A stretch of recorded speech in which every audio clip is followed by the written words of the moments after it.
sulat ni Apostol Pablo sa mga Tesalonika, nagbalit sa 1:10. Nagbalita usab sila sa inyong pagpaabot sa iyang anak nga si Jesus, nga muanha gikan sa langit, ibanhaw siya sa Dios, o siya maoy magluwas na nato gikan sa umaabot nga kasugko sa Dios. Adunay umaabot nga kasugko sa Dios.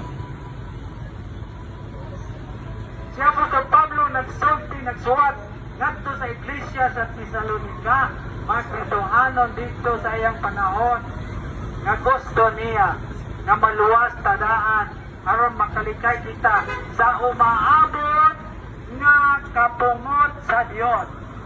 Kung maabot na ang kapungot sa Dios, ang silot mao ang kalayo, sunugon niya ang tanang butang binis kanibutan. Tanawa, apil ka, ikaw ug ako, kung dili kita pag-inulsod, kung dili kita musunod sa Ginoo, kung dili kita mangalagad sa Ginoo, kung wala pa kita makadawat sa kaluwasan.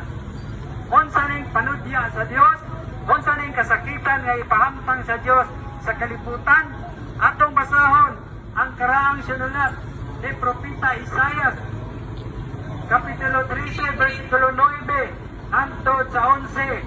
Mato pa nini, wamot gayod ang adlaw sa Ginoo, pintas o inubanan sa ilabayang kapungot, aron pag-unob sa kalibutan o paglaglag sa mga makasasala.